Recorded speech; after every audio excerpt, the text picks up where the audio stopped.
Today on Good Times, Bad Friends, we're joined by someone who's lived at the intersection of competition, calling, and conviction. The three C's, as we call it on the show. Nick Mm. Schad grew up in Ohio, played college golf at Indiana Wesleyan, and learned early on what a lot of us do, that performance can feel like identity if we're not careful. Today, Nick serves as a youth pastor at South Lake Church. He's a husband, a dad, and the founder of a growing Christian golf community called Mission. Built around a simple idea, faith isn't just something you bring to church, it's something you carry onto the course. We talk about failure, we're going to talk about success, near misses, evangelism that doesn't feel weird, so don't turn us off, and then what it really means to make disciples who make disciples. This one's going to be honest, thoughtful, practical, especially if you love golf or you've ever wrestled with where your worth actually comes from. It's going to be a good one if you're into faith, purpose, real life, golf, whatever. Follow, subscribe. You're probably at work or driving or whatever. Pull over, tell your boss you need a break, hit that subscribe, and it's going to be a good one. Yeah, Nick, first of all, appreciate you coming on. Give us the time of day. You are in a realm that we are really excited about. We like to just start at the beginning. So just, who was 13, 14, 15-year-old Nick? What was it like? Where'd you grow up at? What kind of shaped you and who you are today? And just kind of tell us a little bit about your story, and then we'll kind of piece it together. Awesome. Yeah, thank you guys for having me on. This is awesome. Yeah, so I grew up in Columbus, Ohio, and I'm not trying to alienate anybody here. I was a diehard Buckeye fan, so just grew up Mm, in a sports family. I've got good reason. My dad's an alumni, so like it was in the blood. That's fair. Yeah, but grew up playing sports my whole life. Golf, baseball, little league football. 1 year of soccer. Realized I didn't like. I was just not that good at that.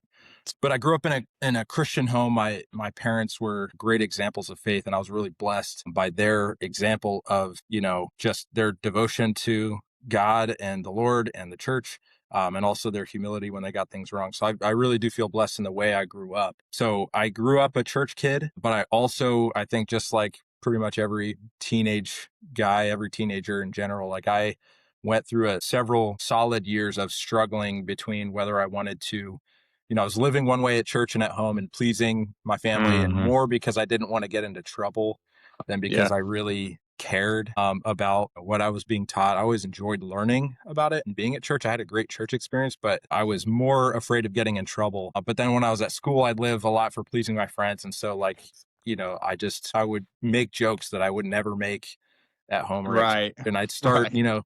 talking and doing things that, was kind of a double life. And so through middle school and high school, I was starting to see that more and more in myself and becoming more and more convicted of that. I had an experience late in my junior year of high school that God went from being kind of a subject to study and a topic to talk about at church to someone real in my life. And really, like that junior year of high school moment that I had with the Holy Spirit, where he became real and evident to me, was kind of changed the trajectory of my faith and kind of my pursuits after that. And the whole time from eighth grade on, I'd been playing golf. I made the golf team in eighth grade. And since I'd grown up playing with my dad and my grandpa, it was something I enjoyed doing. So I really wasn't that great. I was the last person to make the team in eighth grade. I was one of the last people to make it in ninth grade. And then I think just because I played more and because I got a little bit bigger, I grew a little bit and I could hit a little bit farther. I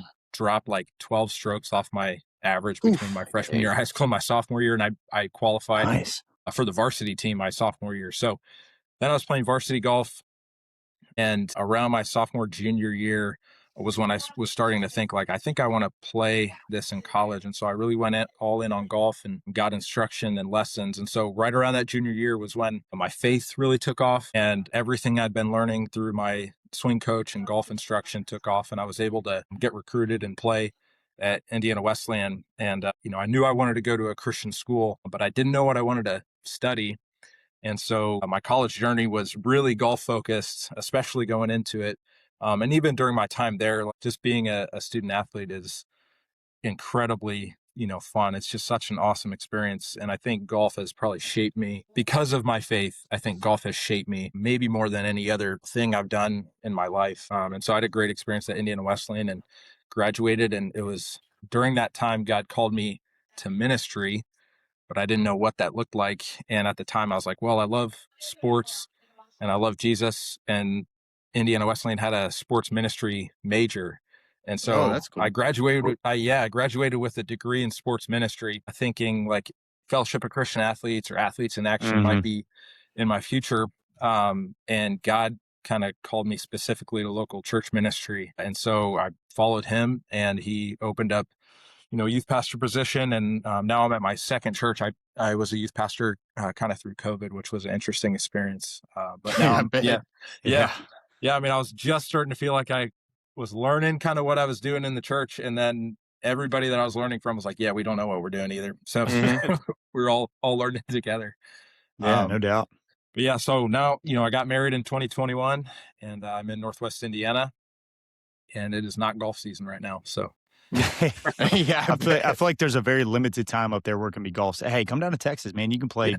I mean, year even round. right now, it was 65 degrees. Now there was 65-mile-an-hour winds. You never know like what the rest of the stuff is going to do, but I it's will pretty take fair six. weather year round. I'll take 65 and 65 because today it was 25 and snowing sideways because the wind was still Brother, 'Listen, 65. that That was just come to the crazy. sounds promised land. Come so to Texas. yes. Yeah. But listen, I know you guys have a good football team and everything, but just the weather up there, it's like, yeah, it was -38 today, and Yeah. I'm just like, man, you guys are Yeah. battling through some Yeah, Arctic what's a condi like, national if that happened. championship if you have cold weather? Was it even What's the worth it point? at that point to get I'm telling you, as a frostbite? golfer, you got to have a prayer life to get yourself through this off season. It's you talk about That's a testing your long off faith like on the season. course. Yeah, so going back to because I feel like for you, having that experience at such a young age, so when you're in high school, and I know we're gonna kinda look at the intersection of your golf life into faith and everything, but what did that look like as you were kind of flourishing into that golfer at an early age? Where did the intersection first happen at high school? Because I feel like a lot of people get moved by the Holy Spirit when they were junior in high school. Like I'm getting moved by biology class, but that's about it. So at that point, like how are you growing? How do your friends feel about that? Like what was Yeah. the culture around you as you're kind of having that awesome moment that people want to have that early, but not a lot of people get to have that early. You know what I'm saying? Yeah, no, absolutely. I think part of the neat thing about that was it was during, I wouldn't say a youth event. It was a musical, like it was a play that somebody in our church had written like in the 70s that our church did every couple of years with high school students. And so I think the first aspect was like there were a lot of high school students that going through that play, the reason they were still doing it is because high schoolers were still like really coming to know the Lord for real through it. And I just happened to be one of them.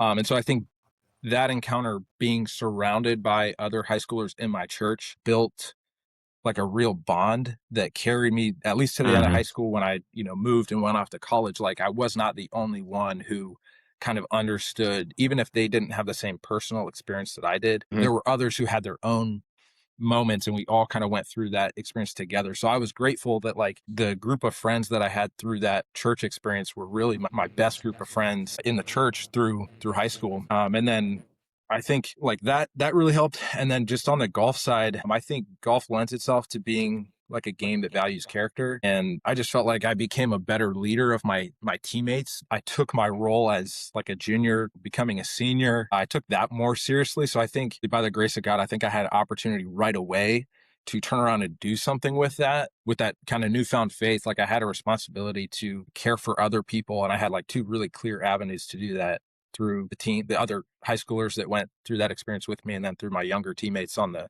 golf team. That's cool because me and Justin are high school coaches, and then we were from a small town, and then went on to like somewhere we'd never been. We went so far from home where it was kind of a new experience, and I want to kind of get your perspective. So you said you grew up golfing with your dad and grandpa, and they were like big proponents of the faith, and so as you grew up in there, you like your junior year, you said you encountered the Holy Spirit and it was just on from there. But when you went to college, so that comes with a whole bunch of new expectations, scenery, like pressures. So, as a man with high expectations, both internally and externally, what did going to college feel like? And what kind of pressure did that feel on you as someone away from home, but also really growing in his faith? Yeah, I mean, I think again, I was fortunate that Indiana Wesleyan, like I think there's a lot of Christian schools out there, and I'm not trying to bash any that are Christian in name, and Hmm. then they're not really in practice. But Indiana Wesleyan is Mhm. definitely one of the Christian ones who like, we have chapel expectation, but the whole culture of the school and the faculty and the teachers and the coaches, like everything is geared toward, pursuing excellence in your field, pursuing excellence on the golf course. but doing it in a way that like we're discipling people. Like everybody there is focused on discipling the students who are coming through. So like that was a fairly easy and really helpful thing for my faith as I was growing. But also it was really hard because I came in after a great senior year of high school on the golf course. Like my average, dropped again between my junior and senior year, and I was playing really, really good golf. Mm-hmm. And the relationship that I had with the coach, like there was kind of an expectation that if I was playing the same way in the fall of my freshman year of college, like I'd be contributing to the lineup right away. And if you have been a part of competitive golf in a team atmosphere, like a lot of times high school, college, like you play your starting five and you take the top four scores. And so I kind of had the expectation I was coming in, going to qualify for this starting five. And I really struggled that first semester of college in the fall because I was not playing very good golf. And even though the school itself was centered on like Jesus, I was still struggling to find the community, find the level of community that I had in high school. I'm away from my family. I'm learning how to live on my own.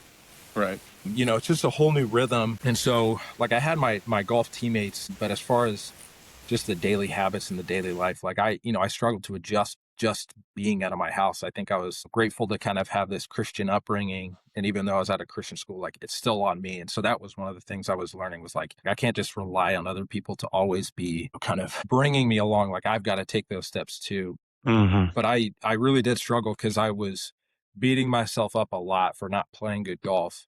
And then the struggles I was facing in my faith after having such incredible formative experiences toward the end of high school. I was like, there's a lot of self-talk of like, you're better than this, or like, why are you struggling Mm-hmm. with this? Or like, you should be playing better. And I was really, really hard on myself. And I think that doesn't help anyway. But I really struggle with like, seeing my self-worth. I think I, you know, found the worth that I had in Christ. And then quickly it turned into performance based with how I was really struggling on the golf course. So 100%. That's hard because you kind of tie yourself into being an athlete, and that's where you put your identity, and you think, well, yeah, God put me here to be a good golfer, and then you feel like you're not doing yeah. that. So like when you did kind of turn that corner and then you start playing well and you're winning tournaments, you talk specifically when you get to your junior and senior year, where was that realization where, okay, now I'm on the good side of it. I feel like God's maybe blessing me. And then now all of a sudden you were talking about how you said golf couldn't be the only place where you find true satisfaction. So you have that initial struggle, you get it turned around, you start playing really, really well. And then when did you have that opposite realization of, well, golf is not the only thing that God can bless me with? So where did you have to make that Yeah, separation of, okay, well, I'm finally good at golf and I think that's really it. And then God finally had to show me, no, that's not where I get my satisfaction yeah, is, I can win all the tournaments in the world. So when did you get that realization to be able to turn back the other way? yeah. I think it started probably before I started playing good golf. Like I think the seeds of that were planted a little bit before. So Mm-hmm. I had like after that fall season where I really struggled, there were two tournaments that when I was going to, I circled on the calendar. I was like, I want to play the one that's like an hour from my house. So my family, the rest of my family can come and watch it. Like Yeah. I wanted to, Mm-hmm. show for them. And then there was one at TPC Deer Run, which is, PGA Tour course. Yeah, It's John D. awesome. Heck yeah, baby. Fast forward, I did get to play there a couple times. It's like it's such a beautiful golf course. It's amazing. But I didn't qualify for either one of those. Didn't qualify for a single one. I played in our home tournament and like didn't play very well that fall season. And so I think like as I was talking about and how you mentioned Justin, like it's really hard when you find your self worth in performance, especially when you're not performing Mhm. well. And I No felt doubt. that especially when it comes to like a scholarship, like there was a number, like there was a financial number tied to my Mhm. value in this golf team. And I think that was an extra weight too, because I knew at that time more than the other recruit that came in the same class as me, and even more than some of the other guys on the team. Like I know my I didn't know exactly what they had, but like my number was higher and I felt like the pressure of that. And so I felt, greater weight for that. But after that kind of fall season where I struggled, my coach had a one-on-one meeting with me. And I think it wasn't that I started realizing like my identity and like my value needed to come from something beyond golf. It wasn't that it came after I started playing well. It was that somebody else spoke that into me when I didn't really Mhm. believe it for myself. So like my coach sat me down and is like, listen, every freshman goes through different struggles. And he's like, I still have full confidence in you. Like, even if you don't play well this spring, Like, I recruited you because, I see your potential. I see your work ethic. I see your character. Like, your fall season does not define you. And so, like, somebody else had to speak that into me before I really could believe it for myself. And I think that was kind of the turning point of that. I started playing better, but then again, I think like when I really picked up pace, I was really growing as an athlete, figuring out my rhythm of like the discipline of the working out, the practice, learning how to practice at a different level Mhm. is huge. So, I think a difference between me in high school was I had a coach that was really like honing my skill set. And then in college, I really had to be coached and learn how to practice that skill set. Yeah. As you progress in any field, like it's harder and harder to get smaller increments of getting better, kind of that law of diminishing returns, I guess. Mhm. But I think as I began to like get better at the practice side of it, my junior and senior year, I think there's something that comes with valuable that comes with turning around to help and kind of be a leader towards other that like when you start speaking life into other people and coaching them through their hardships and struggles and mistakes and their successes, then you start to realize for yourself, like, oh, maybe I should believe what I'm preaching to them, for Yeah. Mhm. myself too. And so I think both having someone speak it into me and then me having the opportunity, especially as like an older leader on the team, to speak it into some of the younger guys, I think again has just been super impactful. You start to almost like brainwash yourself into it. You're like, "Oh, yeah, maybe I need to start doing that too." And you start Yeah. living what you're saying, and then all of a sudden you're like, "I'm that Yeah. person now. That's pretty Yeah. cool." Yeah. Well, and that's the thing too, is like sometimes it's hard to believe when you're not feeling like it's true. But when you Yeah, can see it in someone else, you're reminded that, oh, it actually is true. I just no wasn't doubt. It believing it. can be done. Yeah, It can exactly. be done. Yeah. It is true. Yeah. Yeah, I heard a very similar story earlier today. Somebody was sharing that they in high school had a coach who told them like, "Hey, you can run faster than anybody, jump faster than anybody, or jump higher than anybody, but you suck at basketball." That was their chosen sport. But the coach ultimately he was like, "You have what it takes, but you're gonna have to work for it." Yeah. And ultimately, the lesson was like you have to have a growth mindset, and whatever you want to work for or work towards, that growth mindset can unlock for you. Which it sounds like it's a similar situation that you had in college. So what did that growth mindset ultimately unlock for you? Because you said you had some struggles early on. Mhm. What were you able to achieve after working through those struggles? Yeah, man. I think I in the golf specific aspect of it, I went from being like a good tournament golfer to where I was consistently like pretty steady with my scoring average and like finishing kind of top 10, top 15. Like I got some all tournament teams. But there was a few opportunities along the way that I was in a position to like win a tournament and the conference championship my freshman year. So in the spring, I was like two or T3 going into the last day and played terrible. When I did get to Deer Run, I played pretty well the first day. And so I was like top 15 at a pretty stacked field.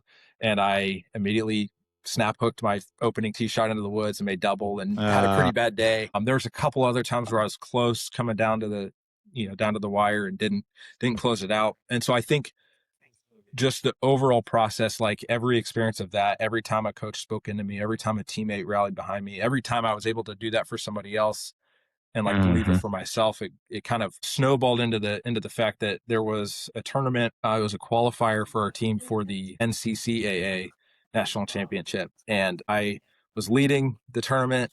And I made a bad mistake. Like I bladed a wedge over the green. I laid up on a par five, and then because there was water, and then I bladed it over the green into the woods. And Been there. yeah, it was tough. It's like every shot. It's like every shot for us. Yeah. I hate when that happens. Yeah, so very relatable. Yeah, very much. Played in the national championship. Like we're right Yeah, on par with yeah, each yeah. other, man. But I was playing on Tiger Woods' PGA Tour the other day. so like I just made that mistake, and that was kind of a defining moment because all those smaller moments were building up to that, and I really just had to flip a switch and say like I'm not gonna let this happen again because I know I can do it. Like coaches have spoken into me, I've seen it in myself. I just haven't got it done. Like I know I can do it, and so I kind of made a hard decision that I'm not going to let that one shot derail the round, and I honed in even more. And so I ended up winning that tournament and then placing really well in the national championship when we went. And then I won two more times in the fall season the next year. So like the growth mindset, I think was cumulative from all those experiences, but it really came down to the like a hard decision of saying like I have to believe I can do this. and I Mhm. know what I need to do to be able to win this tournament today, and was able to get it done. And I think, like, going back to my freshman year, I would have never thought that in the middle of that season, that I would get to that point. So Yeah, and that's it's so easy, especially like whenever you have those high moments, it's easy for the flesh to be like, I got me here. I did that. Like I did this all myself, like ignoring the fact that like you spent all this time in prayer and reflection and getting poured into by others. So like if we have listeners who are like chasing something right now, whether it be a job or a platform or recognition or some kind, like what warning signs should they pay attention to on their journey towards whatever they're chasing, if that makes sense? yeah, um, like warning signs that are hindering them from those goals, or I just think of like interruptions that could get in the way, yeah, or Mhm. what are some red flags that yeah, you still may accomplish your goal, but you're not becoming like the best version of yourself for that goal, if that makes sense. yeah. It makes sense in my head. Oh, that does make perfect sense. Like I honestly think the more I've pursued, like, trying to win golf tournaments. Granted, it was a team environment, so there was that aspect. But like I'm out there playing my own golf ball. I want to win that thing for myself too. Mhm. The more I've tried to become like the best husband that I can be, the best father I can be, the best youth pastor I can be, the best, like, I get to preach fairly regularly in our church. Like I want to be an excellent preacher. When I preach to people, I want them to like be excited about what I'm about to share with them. Mhm. And just in everything I do. So I think that ambition is so good, but I think what I've realized is anytime that ambition becomes about you, it's a problem. Mm. Every time that ambition is about how other people are going to be impacted and how they're going to grow, then I think that's a godly thing. Mhm. Because like I think the more you walk with God, the more you realize like nothing is about me. And I have, I get convicted when I start feeling my pride, bubble up. And so I think like a red flag would be, do I want people to remember my name, or do Mhm. I want people to remember the experience and the growth that came because of how I served them? Yeah, You know, it's good. because Dang. I work with middle school and high school students all the time, and it's very easy to want to be loved by them. And like, I love my students and they do like enjoy being around me for the most part. I make too many bad dad jokes and ridicule them enough like an older brother that maybe they get tired of it. We all do that. Even though we talked about having that same guy that made the jokes, so it's like, I'll never be that guy that makes the dad jokes, and then here we are. Yeah, And I'm It's a like pretty much. six, requirement. seven. And I'm like, Yeah. what are we doing? Hey, we didn't talk about 6 and 7 together. No, but it's good that you make that point because I think that'll kind of transition to what you do now. But the effect you see, or when you see that it has an effect on others, you don't necessarily think about, I don't see myself, I can't look in the mirror and see myself growing. But when it happens for somebody else, that's just so much more of a rewarding feeling. So now that you are Yeah. kind of, turn into ministry and everything. First of all, what made you want to make that jump? Like, did you know at the end of your golf career, like, man, this is what I want to do. I want to serve. I want to see this happen in other people's lives. Like, how did that transition happen? What kind of motivated you to do that?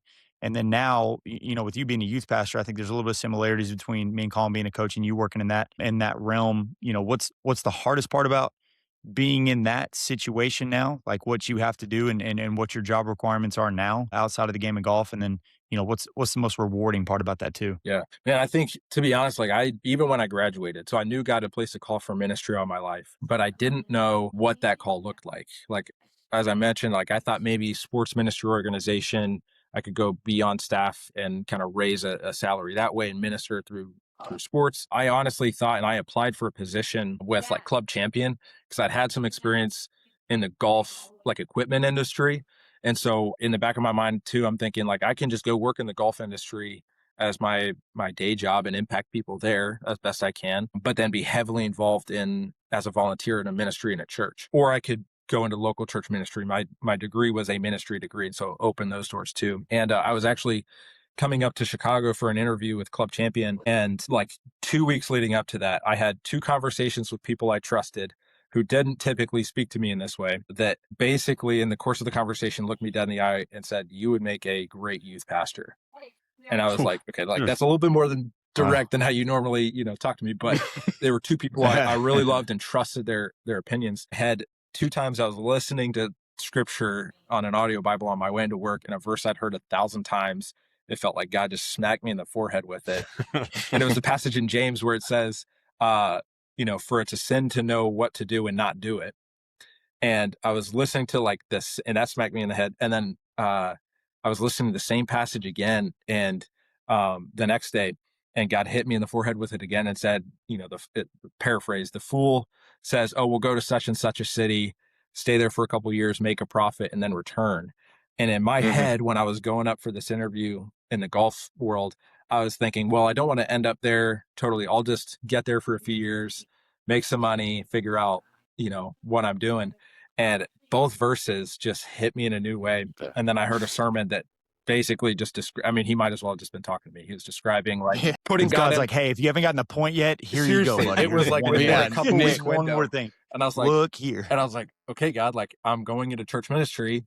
So they offered me the job and I turned it down, and I got to tell them, they're like, why? I was like, God's calling me to be a pastor. Yeah. And I don't know if the lady understood it, but I hope the Lord did. I'm sure that went over real well. So like, you're going to say no to the job? Yeah. But isn't it crazy that like I am having this like currently happen in my life of like trying to take my prayer life very intentionally and like reading my Bible very intentionally and like spending honestly an absurd amount of time in prayer for specific things and then seeing those things come into fruition of just like how much of my life have I like had these things but not attributed them to God because I wasn't asking. He was just, but now that we're on this like journey together, he's like I have plans for you to be successful as long as I'm the reason for the success. And I'm like, dog, let's ride. Like let's go. I'm down for that. It's really cool to see like him having an active role in your life when you give like take a step back and be like, I'm not doing any of this. I'm just asking, I'm just spending time, and I don't know where I'm going with this. I think it's just a really cool example that I'm seeing in my life. Well, it's huge. I like when I feel like when you're following the one who can guide you through anything, like you'll actually get 100%. somewhere. And I think to your point, Colin, like how do you see God at work in your life? How do you see God answer any prayers if you're never praying any specific prayers? Ooh. Right. Clip that. Or you try to take like you said, you got 3 or 4 different signals. Like I feel like sometimes I get one signal and I try to run way too far with that one little thing. And God's like, no, that was just the start. That was just a crumb. I need you to come back and get another crumb and come back and get another crumb. And then I take that crumb and I run way too far. And then all of a sudden I'm starving and I need to come back. Yeah. I'm just trying to give a good quote too, to kind of follow that up.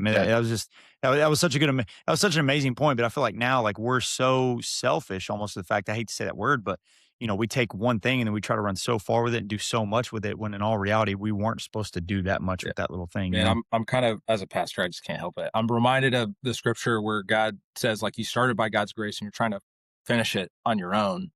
And I think that comes to our salvation. Like he's talking about something bigger, but I think it also plays a role in our daily lives. Like God will give us these little tidbits of wisdom, or he'll answer a smaller prayer here, and he'll do this or that, or he'll speak to us through somebody else. And then we're like, oh, like that was definitely a God moment. Okay, I've got the next 6 months on my own now. Right. Yeah. All right. See you, God. I'll be back. I'll be back when I need you again. Back when, And Nick, I want to rewind just a second. It's also impressive that you didn't just write those things off as coincidence. Like as a recent college graduate, it would have been so easy to be like, oh, I need the money. There's no other way. Like I can't turn this job down. I need this job. I need to pay the bills. Yeah.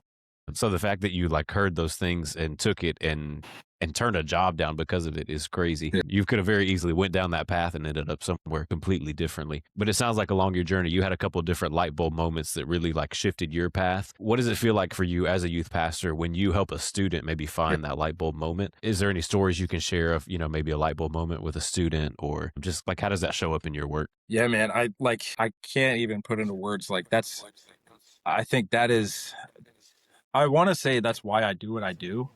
But I think it's the biggest privilege of what I get to do, like that God uses me in those ways. And, for sometimes like I just get to be in the room when like God is giving students those light bulb moments. And like, I just think that is the biggest encouragement to me, because even as a youth pastor, even as somebody who works in the church and like reads the Bible all the time for my job and, preaches to everybody else all the time, like there are definitely seasons of like days or weeks or even months where like I'm feeling kind of flat in my face and in my faith. And I'm doing everything I can to rely on other people and keep walking the path, because I know at some point I just, got to keep putting one foot in front of the other and encourage other people to do the same. But like, there are times when I'm feeling kind of flat in my faith and like looking for where God is actually moving.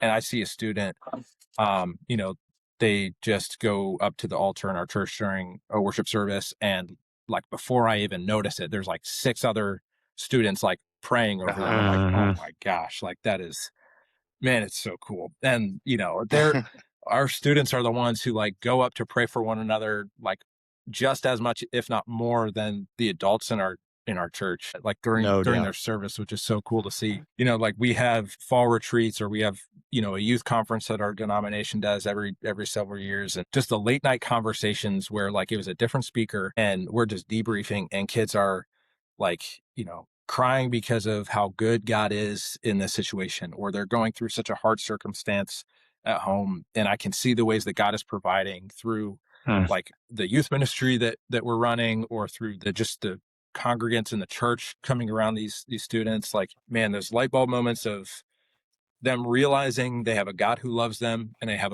a people around them, a family around them who loves them. And then like when we're studying a passage of scripture and they ask a question, and in my head I'm like, man, you've been coming to this church for 12 years and you didn't know that? Like, I assumed you knew that. But then you tell them and you can just see it on their face, like that little click made 10 other little things connect the dots finally. I'm like, No those are doubt. the moments Yeah. that, I just think are such a privilege to either be a part of or to see firsthand, and be in the room when like God starts lighting up these kids' lives. Cause I can remember vividly those moments, for me in high school. So Yeah, no doubt. Well, especially like kids seem so much harder to kind of break that first little layer and kind of peel back that onion. But once you do, you get such an emotional reaction from those kids that yeah, you get more of that rewarding feeling. Like you get all that dopamine rush. Like you said, 6 kids run up to the front. They start praying for each other, lay hands. They start, reciting all these verses that they've been asking about 12 times in a row. And it's like, listen, we've talked about this for 13 weeks now. It's John 3:16. And then all of a sudden they just like blow you away with this like, yeah, this like transformational message. And you're like, oh, like not only were you listening, you were trying to practice, you were trying to dig yeah, into it. And then all of a sudden God allows them to have that moment. And like, to me, that's got to be the most rewarding part is because you do like sometimes you feel like you're beating your head against a wall that yeah, is never going to crack. And all of a sudden, when it does crack, it all tumbles down. Like yeah, every single stone falls at once, and you have that moment with those kids. So yeah, like you start off early in your career and it's much easier when it's just, me, myself, and Irene. But then you kind of add in with you getting married, you being a dad. How does that change your energy? How does it change your outlook on things? Does it become a little bit more strenuous when you have to balance the fact that like, okay, now like I'm the spiritual leader of my own household, but I have these other kids like here? Like, how did that perspective shift a little bit when you start adding like more of these adult responsibilities into your job? yeah, yeah. It's definitely a huge adjustment. And my son is like 18 months old now, so I speak from a Nice. That's such a fun time. Ain't parenting it? experience. Yeah. Hey, trust me, when like every step you get to, you earn a huge badge. Yeah, Like we got 2 boys right now, and my oldest boy just turned 3, my other one's just 9 months, but like I feel like I've been doing this for 50 years. yeah, Like trust me. yeah. You just accelerate time whenever you have kids. So No, you it's are true. I mean, I feel like time just goes faster and faster. But I do think, like to your point, the weight is heavier, the Mhm. responsibilities like are bigger, and there's more of them. And I'm trying to balance all these things in life. But I also think it's those very same things that like God is using to shape me and strengthen me. Because like if Mhm. I were just dropped into this situation as as an 18-year-old college freshman, like That'd be I rough. would not know what I'm doing. Like I would fail at No every doubt. aspect of it. Yeah. I still barely know what I'm doing. Right. But I just think like with, I'm a golfer, so this is ironic saying this, but just like strength training, if you're trying to build muscle, like you've got to have a great intake of food and healthy food at that. And you've got to be active and working hard to strengthen those muscles. And I think the same is true for our faith life, for our responsibility as, men and women in this world too, is like we've got to continue to put ourselves in a position to be able to take in the word of God and these things that God has given us to strengthen our spiritual life, so that we have the capacity, the energy to like, go wake up super early when my son wakes up at 5:30 and like just jump right into like getting breakfast ready and get my wife out the door for school, and then finish getting my son ready and take him to work. And then I go, or take him to, daycare or his grandma's house or whatever. And then I go to work and I come home and dinner, and, then I'm trying to play with him. And those are like the most fun moments of the day, and then put him to Oh, bed. yeah. And then like I'm still either working on stuff a little bit for either when I was doing school or when, I'm doing youth ministry stuff, or now with this golf community that I launched, and just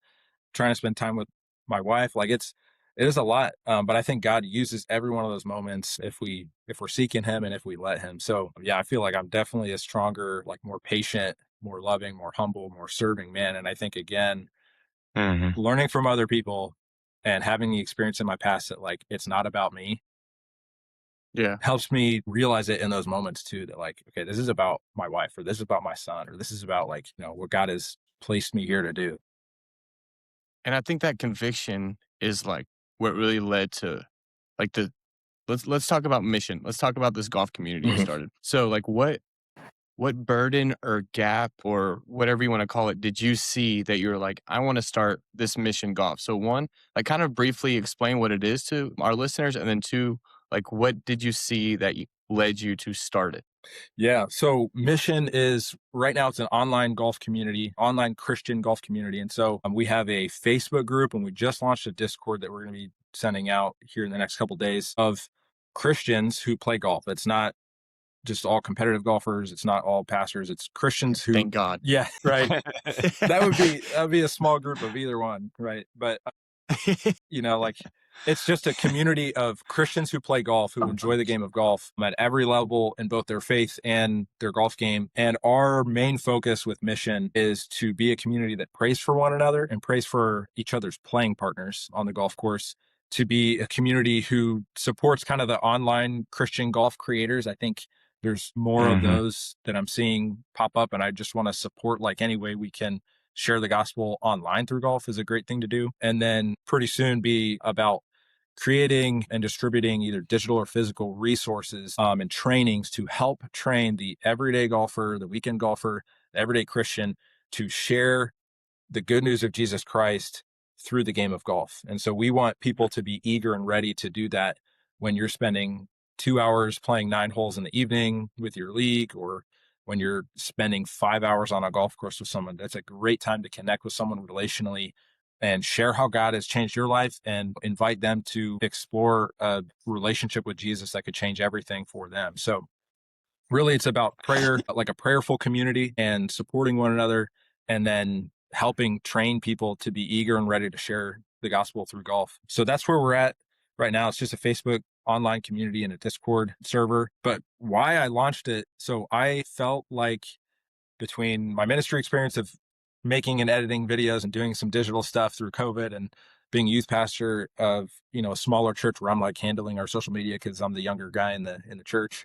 Like just the editing experience I've got, the golf experience I had, the ministry experience I had, I felt like God kind of laid it on my heart to start a Christian golf YouTube channel. Because I was seeing some great YouTube golfers out there, good, Grant Horvat, the Bryan Mhm. Bros, and then some other ones too that like, that maybe aren't Christian. There's a lot of YouTube golf out there, and I wasn't seeing any specific Christian ones. And I do think it's been really cool because around the same time, like Grant Horvat started talking about his faith, and some other guys started talking about Jesus a little bit more. Like even Saquon Barkley is like bringing up Jesus' name on that. He's Yeah. got Scotty Scheffler on there. He's talking about Jesus. So that's like a really cool thing to see. Yeah. But I wasn't seeing any of that on YouTube. So I started a YouTube channel, and then just recently was kind of dragging my heels and finally gave in and got a TikTok and started posting videos on there, and realized there's a whole bunch of Christian golf like TikTok accounts that are really cool. But around that same time, again, I'm like, I felt like I needed to do this because there wasn't a voice in the YouTube golf space that was speaking about Jesus anywhere. But I'm like, I want to go beyond just like trying to build my name in this channel. Like I want to have a little bit bigger impact than just somebody saying, oh, there's a Christian golf guy there. And so God had kind of begun to place it on my heart and give me some ideas about what a community of golfers could look like. And we've been on a journey as a church this past year or so of trying to train and help our people grow in their ability to have relational conversations that would lead to transforming a relationship with Jesus. And so a lot of those things were like all kind of stirring around in my heart. And I said, we need a community online that would connect golfers all over the place, where we could be praying for one another, and where like I could share some of the things that like we've been teaching our church, so that people can apply it on the golf course wherever they're at. And we can see lives transformed through the game of golf. And it doesn't just have to be in the YouTube comment section. And so, you know, in the evenings after my son and my wife were going to bed, I'm like typing up some notes and like getting some Canva designs together. And then again, I think this is a total confirmation of God's timing and God's faithfulness, that I really was trusting him with this. I wasn't just creating this on my own. I posted a TikTok with like 100 followers on December 31st of 2025, and by like the afternoon on January 1st, I'd grown, like I had 500 more followers. I think I sent out 150 manual copy and paste text messages, because I can't put a link in my bio yet. Whoa. You know, for people to join this online community. I mean, it was, I got like, I found you on TikTok, which is crazy. I thought that's where it started. yeah. So that it started with like a video I posted. I said, hey, Christians who golf, like we need an online community where we can pray for one another and, you know, support Christian creators and, you know, get materials to help build the gospel. And I was thinking this is going to take some months of labor to like get a community together to like do anything with. And overnight, God's like, here's 100 people for a Facebook group. Wow. And so it's been incredible. Like I'm already seeing like people praying for one another in the group, and they're sharing swing tips and, you know, different things, and people are connecting. And I know it's so funny. A buddy of mine who's a pastor in Kentucky, his dad is a pastor in California. And somebody commented in the group and said, hey, like I'm in Bakersfield, California. And before I could comment, my buddy was like, my dad's a pastor at this church out there in Bakersfield. And the guy's like, me and my wife just started going there 2 weeks ago. And so they have a tee time group. So through That's this so mission cool. golf, like within a week, you know, I got a tee time for my buddy's dad and, Wow. and a guy in his church. So like just Man. the connections are happening all over the place. And again, I'm so amazed at what God is doing, because so quickly it's gone from like being on my shoulders to like people are buying into this vision and taking ownership in it. And that's really what I want to see mission be about, is just Christians who golf, encouraging one another, sharing faith with one another, and being equipped to do it with, you know, and share their faith with other people. No doubt, because I think if you look at that individually, it's such a daunting task to go to somebody random, no matter where you are, and then you take it in a public setting where you're already uncomfortable, and it's like, hey, let me share the gospel with you real quick. But I feel like when you're at a place like the golf course, you start with people that you're comfortable with.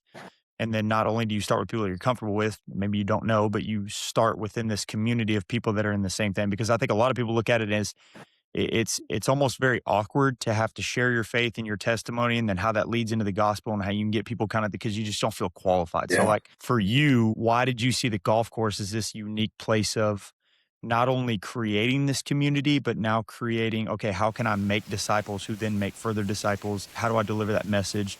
And then now how have those people been taking that message and being able to deliver their faith? Yeah, absolutely. So I've been increasingly under the conviction in my youth ministry, especially as like that being my full-time main calling, that like my success as a youth pastor does not depend on how many disciples I make. How many kids I have in the youth group does not determine my success. Again, that's the performance thing. Like I could pour a whole bunch of money and a whole bunch of resources and time and effort to just getting a ton of kids to come hear me talk about the Bible. And I know what I'm going to teach about the Bible is going to be good, but that's not what my success is. I'm increasingly like realizing that my success as a pastor, but also as a Christian and a Christian leader, is based on how many disciples my disciples are making, whether or not my disciples are making disciples. And so I think that was like one thing. But two, the golf course specifically, the main evangelistic method that we've been teaching our church, that I'm going to be rolling out with mission, that kind of is the heart behind mission, is a relational evangelism, which kind of, you can categorize the conversations into four main buckets. And the first one is a connect conversation. It's literally just getting to know the person. And the golf course is the perfect venue for that, because the connect conversation is all about finding a common ground to stand on. And guess what? You're both playing golf. You probably both like golf. You're at the same golf course. And so right out of the gate, you have this ground to stand on to connect with someone else in the game of golf, whether it's a brand new person you just met and got paired up with, or whether it's your golfing buddies that you go play with all the time. Like you have that common ground right out of the gate. So you don't have to be looking for that moment to at least get to like know their name. It's an easy common ground for that. And so, like, I think the golf community aspect of mission is one thing, but I don't want it to stay there because I don't want it to just be about like us being disciples. I want it to be about us playing golf on mission and saying, if I'm Yeah. a disciple of Christ and golf is a venue that God has given me where I can build relationships with other people, then that means golf is a venue that I can build relationships with others that points them to the God who transformed my life. Mm. And so I think there's time. And I think, again, I understand that, most Christians, including myself, up until fairly recently, felt uncomfortable trying to find a way to weasel in faith because it feels like either you're just like bashing down a door that somebody didn't want opened, or you're like Yeah. a sleazy car salesman trying to give them a sales pitch for why they should come to church and believe in Jesus. But I think if you can connect with someone relationally, one of the things our discipleship pastor says all the time, which I love, is we want to build relationships that can bear the weight of the gospel. So just like you build a bridge that's sturdy enough to carry trucks across it or trains across it or whatever, like we want to build a relationship with someone that's strong enough for us to deliver this message that is so impactful. And I honestly, I do believe that can happen in the course of a couple hours on a golf course. And definitely it can happen if you're playing golf with the same guys like week after week. But I think it takes intentionality, and it takes some other things that like I want mission to help train people to do, because it shouldn't just be about pastors being the professional Christians. So I have a follow-up question to that. And first of all, congratulations on the early success of Mission. And as you grow as a community, you're also going to encounter some different challenges too. What do you say to those Christians who think that the relationship building, the evangelism is only the pastor's job? And maybe they push back against that, like, no, that's not my job. I'm just here to be a part of the community. Yeah, I would honestly say that's a fair belief, because I think a lot of churches and a lot of pastors kind of, whether purposefully or inadvertently, like that's just kind of how church is set up a lot of times. Like pastors come in, we've got the degrees, we've done all the Bible study, and we're teaching people, and people are sitting and listening to us and then going home. And I think there are a lot of churches out there in my church.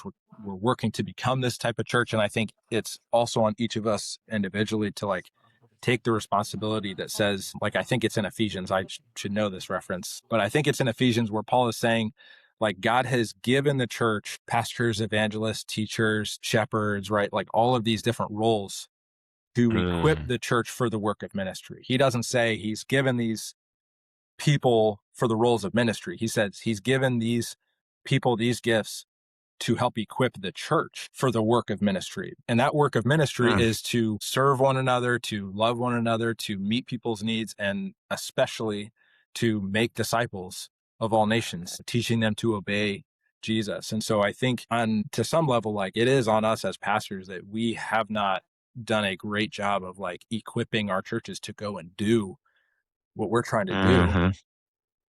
But I think also like that's the vision that God wants for people. The whole reason, like I was joking with somebody recently, like, man, it sounds like a really lame life. And I think this is what a lot of non-Christians maybe view it as. Like, it sounds like a really lame life to me, to be like, yeah, I just want to show up to this church every Sunday and sing some songs with some people and listen to a 40-minute talk and then go home. And I've checked the box, and, then like when I die, I get to go to heaven. I'm like, that sounds like a terrible life. Like, yes, maybe heaven's a fantastic problem or promise. Whoa.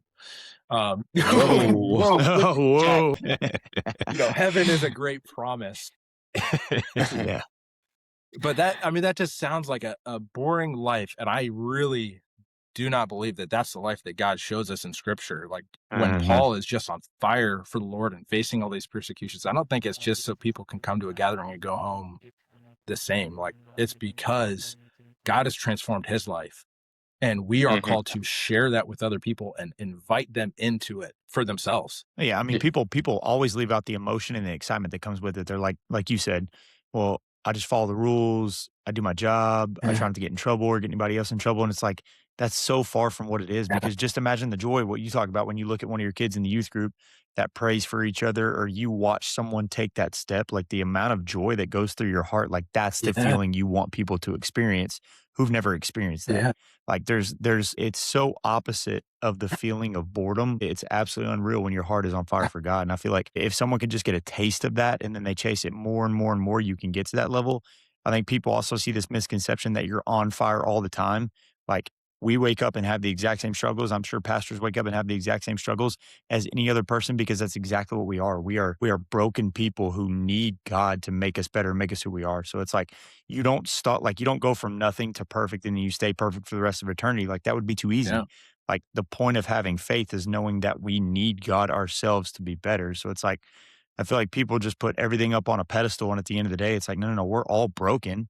But if I know that you're broken and you know that I'm broken and we can work together and then we can get a third and a fourth and a fifth person, it just makes it so much easier to be able to chase that glory with a group of I think a lot of people are just by themselves in this journey. But Yeah. you know what you're doing for that, like I feel like every guest that we have on, they do something so unique. Mhm. But for you to find God on a golf course, I'm throwing clubs into the pond, I'm chunking my pitching wedge, like I'm saying things that I know God does not want me to say on a golf course. So Dadgummit. like, yeah, it's just Darn like, it. but that's just such a good because I never thought about it like that. Like just the fact that like me and Colin love to go golfing all the time, and the fact that we're showing up to that course, like we already share something in common. And if we get grouped up with someone, like we already know we're on the same page about Yeah. one thing. So that's one good thing that we can start off talking about, and then wherever it leads from there, like you said, like you're not being a car salesman, you're just trying to show people. Like, hey, like you think this is good, like you think this fairway looks good. Just look about, think about what heaven's going to look like when we get to hit any kind of club we want up there. But anyway, so There's no kind more of backing up. blading wedges in heaven. No, Yeah, no it's gonna be a three putts perfect in shot every heaven. time. Like, hey, if you can tell me that I play 18 and shoot 18, I'm in, baby. Let's do You it. never have to I'm doing ask that that forever. good? That's good, right? Yeah. It's all good. I can make It's any putt I all want good. to. It's all good, baby. No, so like I don't think we've had someone that has played golf at your level. So me, just a little quick story. I'm not trying to humble brag, if you know what I mean. My wife and her family, they were college golfers and national conference champions and blah, blah, blah, and they hit perfect shots every time. And it's super boring how they play. Fairways, greens, 1-2 putt, and then go on to the next one, right? But for you being the average golf fan, we never really get to just like talk about just the current game of golf. Like, I really do appreciate you talking about what you were doing within your ministry, but expand on where you think just the sport of golf is, because I love go straight to PGA versus live. Like, where are you at with that? Like where are you at on the state of union on where professional golf is today? Yeah. As a golfer, as someone who really appreciates the sport. Man, I think I probably agree with the sentiment of a lot of the PGA Tour guys that says, like you want the most competitive possible tour out there, right? The reason the highest rated tournaments are the ones where you've got guys like going into, playoffs and like extra holes, right? You want that competition. And I think to Liv's credit, like I think I kind of disregarded them a little bit at the beginning, but like they've produced some quality golf too. And I think Yeah. they've stirred up a lot of drama in the game, which gets eyes on it, which is, from a production and a value standpoint of the sport as a product, like I don't think that's a bad thing. I think the little bit of the feud might have been good for the product of the game. But I think just like with probably with every sport, like it's a little bit of a trickle down effect where like how big the professional sport is trickles down to how it affects the everyday golfer and the industry and the game as a whole. But I will say, like, I think the YouTube golf thing is taking a lot of people by surprise how quickly that's become kind of the main thing. But I think if you get like me working with high school students, like it's not surprising to me at all that they don't want to sit and watch golf. Like I get made fun of all the time by my students for being a golfer. I actually have one golfer in my youth group now. So we bond a little bit over that. Golf is the old man's game, right? But there's a whole generation of kids who grew up and like, instead of watching TV, they're watching YouTube. And so they're seeing like, especially in the golf world, like they're seeing the good guys and how much fun it looks to play golf with your buddies and record it and get millions and millions of views and make that your life. And as far as getting people into the game of golf, like every sport has its value. I do think golf in particular is special because of the culture of the integrity of the game and being outdoors playing with your buddies and honestly, like the frustration that it causes, I think kind of confronts people, maybe in a spiritual way for some, but at least in a shaping character, way to try and get better at it every time. So I think the game of golf is kind of in a great spot where you've got different avenues at the big scale between YouTube, PGA Tour, Live. I think the professional game is probably in the best spot it's probably been in since Tiger's era, to be honest. Yeah, because it was just him, and now you have so many different avenues. Yeah. That's a good perspective. I never thought about it like that. Yeah. And I want to touch on golf. I have one more question, but I also want to go back to what you were saying about it not being a pastor's job. And I think a lot of people are looking for God in the clouds. They look up instead of around, right? And so you can get encouragement from an offhand comment that somebody made that you don't even know their spiritual path or journey. And something that came to my mind is when we started this podcast and started taking it seriously earlier this year, my kids found it and I was like, oh no, this is not good. And one of them asked me and I was so embarrassed. I was like, yeah, we have about 50 people at the time listen to each episode. I was like, it's not crazy. And this is not this kid's character at all. But she looked at me in the eyes. It was after an FCA meeting. She was like, if there were 50 people in this room right now listening to what you said, I just got goosebumps. She was like, you would be on ecstatic if you could see all of them right now. And I was like, oh my goodness, that is just a word of encouragement. That it was just crazy to hear that you can see God in the people around you in words and know that He is with you even if you're not always pursuing. Absolutely, man. That's my speech. So you're talking about the crazy route that golf has taken you into your faith, into your mission, talking to others. My closing question, thoughtful question. If golf disappeared tomorrow, what would still anchor you? Oh, man. I'll give the Sunday school answer, Jesus. Thank you for listening. See you guys next time. No, that's a fantastic question because I don't find my worth in golf, but it is something I am so passionate about, and I think God has really used in my life. And so, man, that would really hurt. I've had those morbid thoughts of especially as a college athlete, if I broke my leg and I could never play golf again, what would I do with myself? Yeah. Right.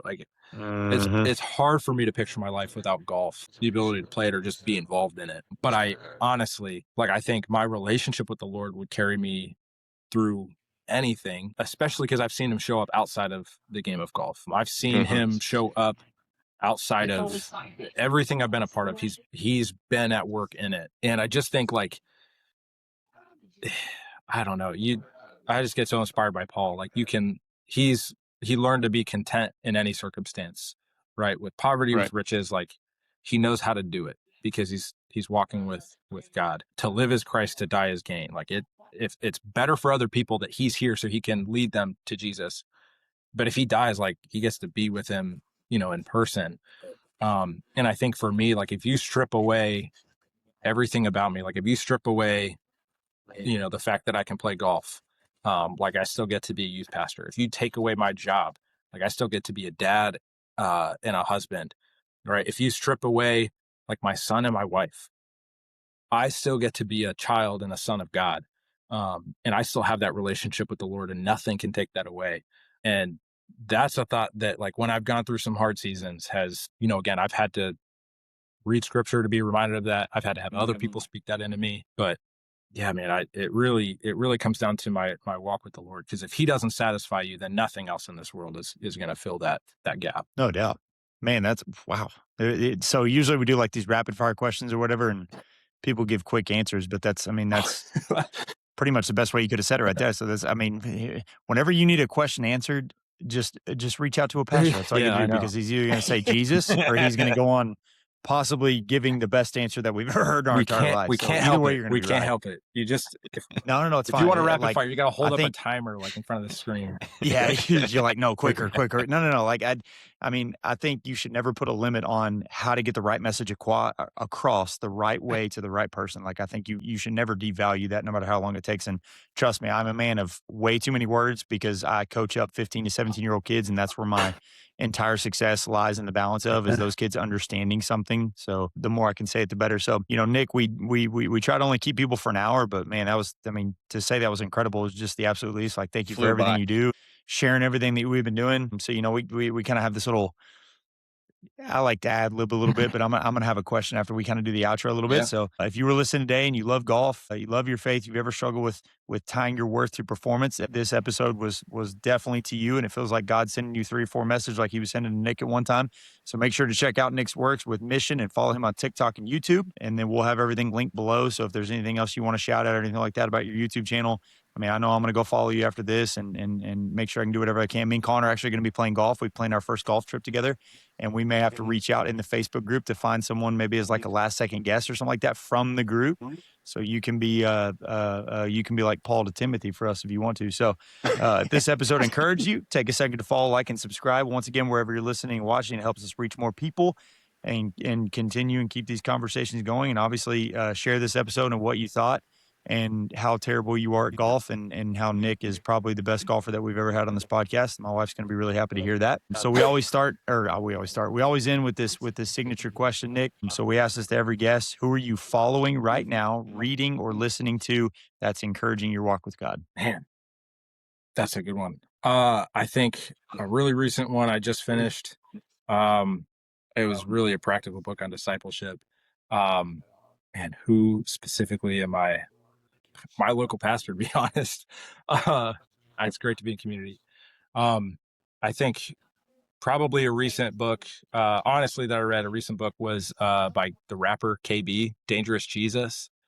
He released one a few years ago. That's a great book for guys. I think that really encouraged me practically in my faith. I'll check that out. But yeah, appreciate you for coming on, man. That was awesome. Like, thank you for what you're doing with the mission and all your work and experiences and sharing your story. And, we're going to push this out to everybody and try to get some people on the golf sharing their faith bandwagon. So thank you guys. This was awesome. Appreciate you, did a great job. Yeah. Appreciate it. Thanks.